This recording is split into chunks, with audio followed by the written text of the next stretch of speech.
Nous voici de retour dans les airs, sur le dos de notre cigogne pour fuir Vouvant et sa dame serpent. Et pour continuer l'aventure de Thomas, nous nous dirigeons cette fois-ci dans un lieu tout aussi inquiétant. Non, mais quelle trouillarde!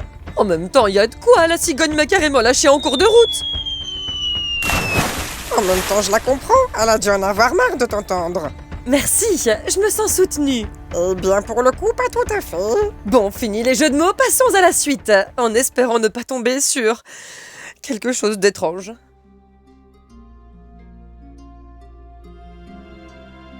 Bienvenue à toi qui m'écoutes.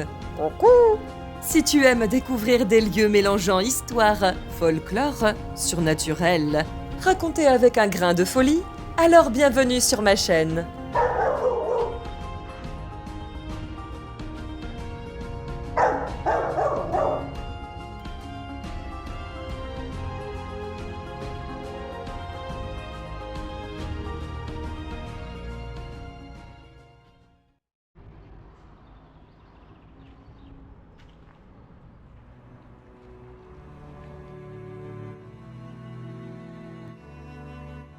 C'est à Saint-Philbert de Grandlieu que nous avons atterri cette fois-ci.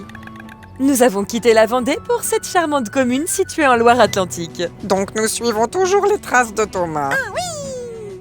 Oh, mais d'ailleurs, en parlant de traces... Oui, c'est bien ici, à la Boulogne, qu'il a nourri les poissons.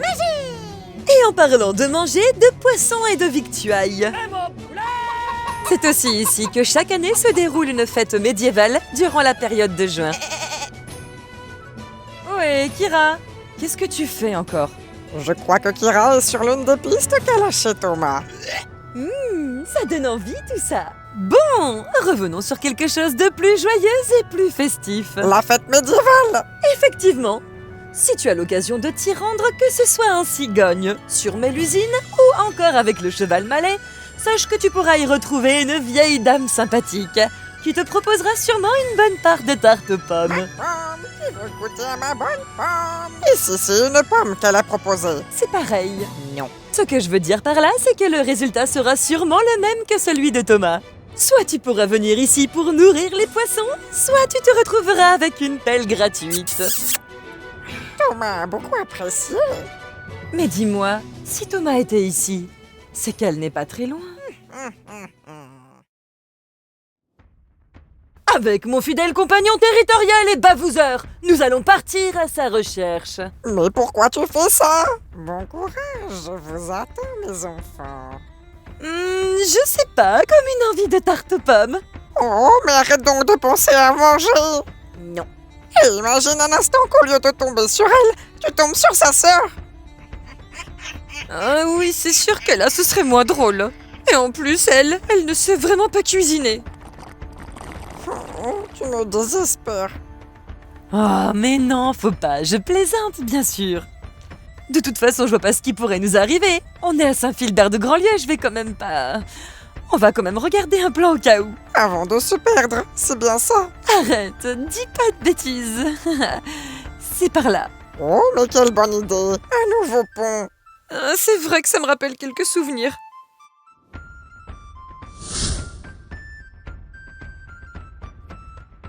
Mais je sens que cette fois-ci, c'est différent. Regarde, même Kira s'empresse de passer à côté. Lui, au moins, il a retenu la leçon. À moins qu'il n'ait un peu trop chaud. Moi, je pense qu'il essaie de te faire passer un message. Je vois pas. L'eau, le bain, le baptême, la renaissance, la transformation.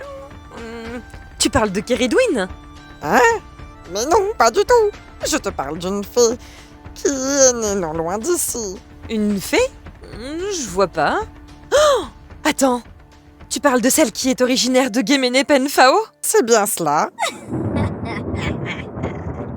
Et tu crois qu'elle pourrait être dans le coin? Oh, honnêtement, là-dessus, je ne pourrais rien te dire. En tout cas, bien que l'on parle de fée, celle-ci, tu n'aimerais pas la rencontrer. Tu penses peut-être que je te parle de ce genre de fée, ou bien de celle-ci. Mais que nenni, mon ami! Ah non, non, non, hein. Celle dont je vais te partager le récit est comme qui dirait un poil plus aigri. Mais pour cela, voyageons l'espace d'un instant dans le passé. Nous voici à l'époque des donjons, des châteaux et des chevaliers. Et cette fois-ci, notre majestueuse cigogne nous dépose dans la vallée du Don. C'est le matin. Le soleil prend tranquillement sa place dans le ciel. Qu'est-ce que c'est bon! Regarde là-bas. Les paysans levés aux aurores se dirigent près de l'étang pour semer le lin. Jusque-là, tout se passe bien. Mais voilà qu'une vieille dame en haillons arrive au loin. Elle est maigre, limite squelettique, bossue et s'aide d'un bâton pour marcher. Oh, mais je la reconnais! Chut! Non, ce n'est pas la même. Un petit bisou, mon ami. Ah non, non, non, hein. Hey, voyez Starpy, on dirait un taldos à l'enclopin-clopin.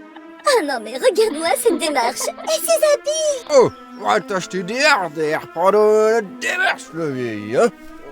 Dis-moi, toi aussi tu sens que cette histoire va mal se terminer?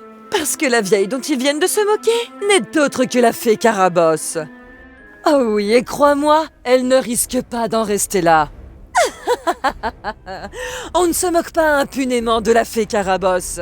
Oh, tu fais peur. Oui, c'est exprès. Vous avez osé vous moquer. Souvenez-vous de l'heure et du jour. À compter d'aujourd'hui, miséreux paysans. Si vous semez le lin à tout autre moment, il ne poussera plus pendant au moins 1000 ans. Eh oui, fini la rigolade. On ne se moque pas impunément de la fée Carabosse. Mais pourquoi est-ce qu'ils ont fait ça? Oh, tu sais, la bêtise humaine, faut pas chercher à comprendre. Et encore, je trouve que vu ses pouvoirs, elle a été fort sympathique de ne s'en prendre qu'au lin. Oh oui, ils ont eu de la chance qu'elle ne leur lance pas une malédiction. Ils auraient pu au moins dormir pendant 100 ans. Oui, toi, je vois à quel conte tu fais référence, celui de Charles Perrault, La Belle au bois dormant. Mais sais-tu que la fée de ce conte n'a pas de nom? Non. Pour te la faire courte, ici Charles Perrault évoque une fée qui n'a pas été invitée lors du baptême de la princesse Aurore. Vexée de cet oubli, elle prononcera ces mots. La princesse se piquera le doigt à un fuseau et mourra. Mais bien heureusement, une autre fée interviendra et viendra atténuer le sort. Oh là là, les happy end. T'as dit quelque chose? Non, rien du tout. Oh, mais je vois de qui tu parles. Tu parles de Maléfique. Hein? Mais non, je parle pas de Maléfique, je parle de la fée Carabosse. Oh, elle fait beaucoup plus peur. Mais oui, c'est ça, ta raison provoque-la. C'est vrai qu'elle est pas assez rancunière. Mais qu'est-ce que tu es en train de faire? Je te rappelle que nous sommes toujours sur les traces de la chaumière pour retrouver notre bonne fée. Et pourquoi pas goûter sa tarte aux pommes? Mais quelle bonne idée! C'est vrai que Thomas n'a pas vomi toute cette tripe après avoir goûté à cette fameuse tarte. C'est juste un fragile de l'estomac, c'est tout. Et puis avec tes bêtises, tu me fais perdre le fil de ce que je raconte. Tu te fiches de moi? Regarde, on dirait une main. Mais oui, vas-y, coupe-moi la parole maintenant. Ah, mais tais-toi et regarde. C'en est presque flippant, remarque. Allez, viens, Kira, on s'en va. Et c'est ainsi qu'une petite fille a péri. Je plaisante, bien sûr. Tu deviens aussi sympathique que Carabosse. Ouais, je dirais même pire. Je te permets pas, voyons. Et d'abord, tu ne sais même plus ce que tu racontes depuis tout à l'heure. Comment ça? C'est bien simple, tu mélanges tout. Carabosse maléfique et la belle au bois dormant. C'est moi ou tu n'as plus de voix? Chut. Donc je reprends, et je ne t'en veux pas mon cher de te tromper autant. Non mais ça va, tu prends la grosse tête. Laisse-moi t'expliquer le pourquoi du comment. Mais oui, elle continue de me couper la parole. La culture populaire, mon cher. Non mais qu'est-ce qu'elle raconte? Je vais te la faire courte. Dans son conte, Charles Perrault évoque, comme on l'a dit, une vieille fée sans nom. Plus tard, dans le célèbre ballet de Tchaïkovski créé en 1890, cette mystérieuse fée devient Carabosse. Elle occupera un rôle beaucoup plus important. Coucou. Comme tu peux le constater, l'histoire connaît un immense succès et finit par être adaptée par les studios Disney. Mais c'est là que la confusion s'opère. Oh non. Carabosse devient alors maléfique. Nous passons d'une vieille fée rancunière, grincheuse bossue, au sale caractère et peu gâtée par la nature, à une véritable divinité du mal, une puissante fée des ténèbres, capable de se transformer en dragon.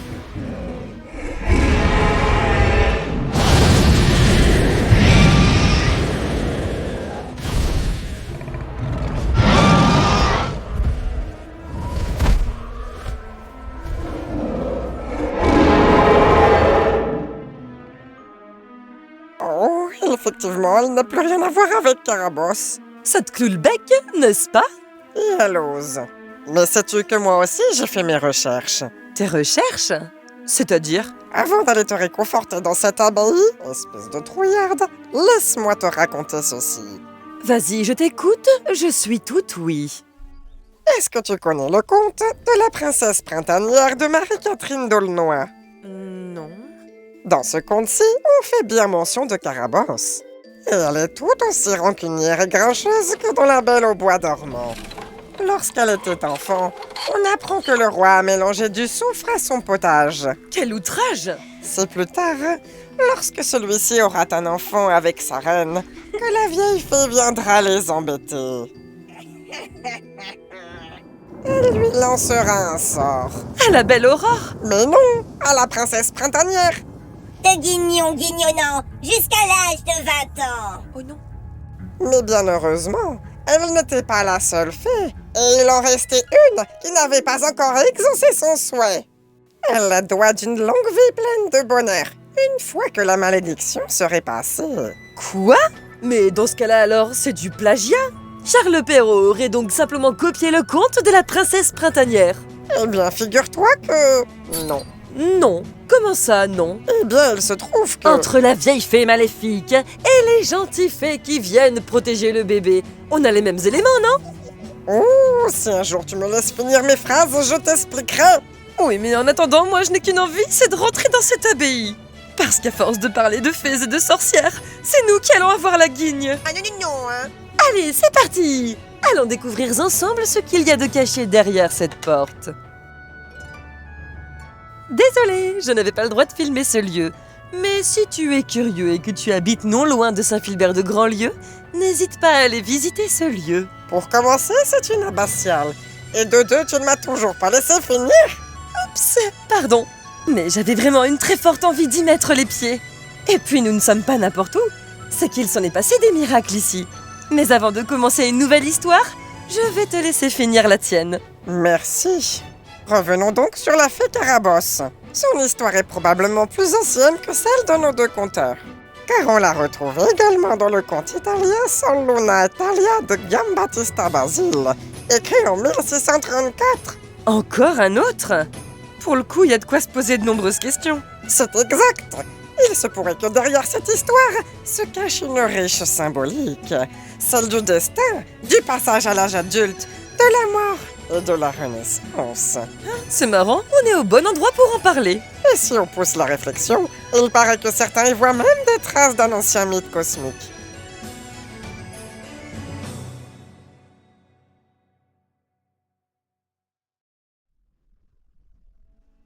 J'espère que tu as retenu la leçon, car si un jour il te prend l'envie de te moquer, tu sauras désormais qu'il existe différents types de fées, et que certaines lancent de terribles malédictions. Oh, mais ne les effraie pas, voyons. Oups, pardon. En tout cas, si tu veux être sûr d'être protégé, n'hésite surtout pas à t'abonner. Mais oui, et commenter et liker.